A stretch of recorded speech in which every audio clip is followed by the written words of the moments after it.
Ka-Express, habang papalapit ng papalapit ang napakahalagang dalawang laro ng Gilas Pilipinas kontra Jordan at Iran, isang pangalan pa rin ang hinahanap ng maraming Pinoy basketball fans, Kai Sotto. Hanggang ngayon, wala pang malinaw na pahayag mula kay Kai mismo na nagsasabing sasama siya sa Gilas para sa August window. Wala ring official na Final 12 na nagkumpirma sa kanyang pangalan. Pero kung pagbabasihan natin ang mga galaw sa paligid niya nitong mga nakaraang linggo, hindi masamang magkaroon ng kutob na baka may magandang sorpresa tayong makita. Official na haharap ang Pilipinas sa Jordan sa August 28 at Iran sa August 30 sa Mall of Asia Arena. Ito ang nakalista ngayon sa FIBA schedule at parehong napakahalagang laro dahil 2-4 ang bitbit na record ng Gilas, papasok sa second round, habang parehong 5-1 ang Jordan at Iran. Ang nakakaintriga, narito sa Pilipinas si Kai nitong off-season at nakita pa siyang nakipag 5-on-5 scrimmage sa Rain or Shine nitong Hulyo. Kumalat sa social media ang videos at photos ng kanyang ensayo, isang malinaw na indikasyon na aktibo siyang naglalaro at pinanatiling handa ang kanyang katawan. Hindi natin sasabihin kumpirmado dahil wala pang ganoong announcement. Pero isipin natin na sa Pilipinas siya, naglalaro siya, kailangan siya ng Gilas, at 2 home games ang paparating. Kaya kung tatanungin niyo ako ngayon, may kutob talaga tayo na posibleng makita si Kai kontra Jordan at Iran. At kapag mangyari yon, malaking pagbabago yon sa laban. Tingnan natin na mabuti kung bakit hindi basta wishful thinking lang ang excitement ng mga fans tungkol kay Kai. Una sa lahat, importante ang kasalukuyang sitwasyon ng Gilas. Nasa second round na ang Pilipinas sa FIBA Basketball World Cup 2027 Asian Qualifiers, pero hindi maganda ang starting position. Bit-bit ng Gilas ang 2-4 record mula sa first round. Kasama natin sa Group E ang Australia, New Zealand, Jordan, Iran at Syria. Ang Australia ay 6-0, habang parehong 5-1 ang Jordan at Iran. So, ibig sabihin, hindi ito ordinaryong window kung saan pwedeng sabihin na bawi na lang sa susunod. Napakahalaga ng bawat panalo mula rito. At sino ang dalawang unang makakalaban? Jordan at Iran. Sa updated official FIBA schedule, Jordan muna sa August 28 sa MOA Arena, bago ang Iran sa August 30. Diyan pumapasok ang pangalan ni Kai. Noong nakarang window, malinaw ang paliwanag ni Coach Tim Cone kung bakit wala si Kai. Nakatuan ang 7-3 Pinoy Big Man sa susunod niyang hakbang sa kanyang NBA dream. Sinabi mismo ni Coach Tim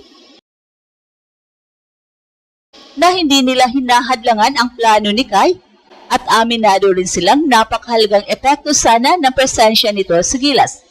Pero tandaan natin, ang sinabi ni Coach Tim noon ay nakadepende ang availability ni Kai kung anong career path ang pipiliin niya. Kung mapunta sa NCAA sa US, magiging mahirap ang FIBA windows dahil hindi humihinto ang NCAA season para rito. Ganon din ang NBA. So ngayon, narito ang interesting na bahagi. Habang wala pang official na announcement na may bagong US commitment si Kai, nakita siyang nag-ensayo dito sa Pilipinas. Nitong July, sumama siya sa Rain or Shine practice at nakapaglaro pa sa 5-on-5 scrimmages. Ang mga pictures at videos ay mismo kumakalat mula sa social media post ng Rain or Shine players. Well, hindi ibig sabihin nito na Gilas na agad, pero ipinakita nito na physically active si Kai at hindi basta nakaupo lang habang nag-aantay sa susunod niyang career move. At kung kailangan ni Coach Tim ng size, napakalaking sagot ni Kai. Tingnan natin ang Jordan. Ayon sa FIBA numbers, Jordan is averaging 85 points, 45.5 rebounds per game sa qualifiers, kumpara sa 77.5 points na Pilipinas. Malakas din ang kanilang inside production at meron silang mga experienced big na kailangang harapin ng Gilas.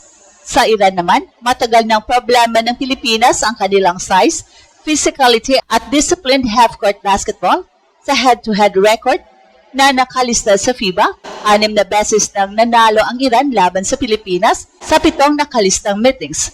At dito mararamdaman kung bakit mahalaga ang isang healthy Kai. Hindi lang ito tungkol sa puntos, rim protection, defensive rebounding, lob threat, pick and roll, exercise katabi ni na AJ Edo at Junmar Fajardo. At tandaan natin,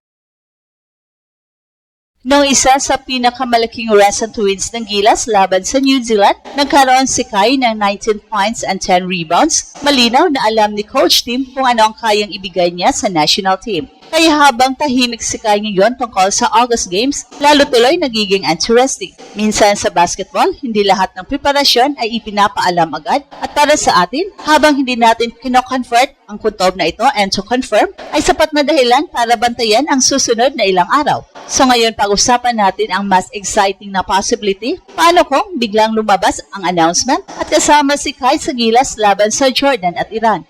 Una, biglang lalalim ang frontcourt rotation ni Coach Tim. Imagine nyo ang combination ni Kai, AJ Edo at Junmar Fajardo. Hindi kailangang sabay-sabay silang tatlo. Ang malaking advantage ay palaging may legitimate size sa ilalim. Kapag nagpahinga si Junmar, pwedeng pumasok si Kai. Kapag kailangan ng mas mobile defensive big, andyan si AJ. Kapag gusto ni Coach Tim ng twin big look, maraming combinations ang pwedeng subukan. At kontra Jordan, sobrang importante niyan. Jordan enters the second round with 5-1 record at meron silang scoring weapon na si Jalen Harris. Sa recent qualifier numbers na itinala bago ang window, si Harris ang isa sa pangunahing offensive threats ng Jordan.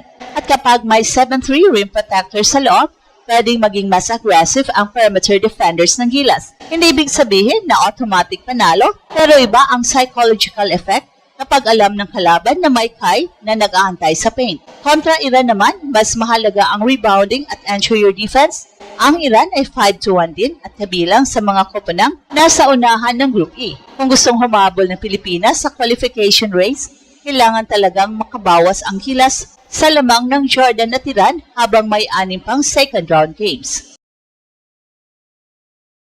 At ito pa ang isang dahilan kung bakit interesting ang timing. Pagkatapos ng Jordan at Iran Games, nakaplano ang Gilas na pumunta sa South Korea para sa tune-up games bago ang Asian Games campaign. Ang SBP mismo ang nagsabi, dire-diretso ang preparasyon mula sa August FIBA window, papunta sa Korea at pagkatapos ay sa Japan. At kabilang si Kai sa mga pangalang lumulutang sa expanded Asia Games pool. Nauna nang sinabi ni Coach Tim na malawak ang pool kaya kailangang handa ang Gilas sa eligibility issues at si Kai ay kabilang sa mga players na natural na kinoconsider sa malakas na lineup. Kaya, sabihin natin ng malinaw, wala pang pahiwatig si Kai na sigurado siyang lalaro sa August 28 at August 30, pero hindi rin sarado ang pinto. At habang andito siya sa Pilipinas, nakakapaglaro at wala pang malinaw na bagong club commitment na pumipigil sa kanya sa August window, may dahilan para mabuhay ang kutob ng mga Gilas fans.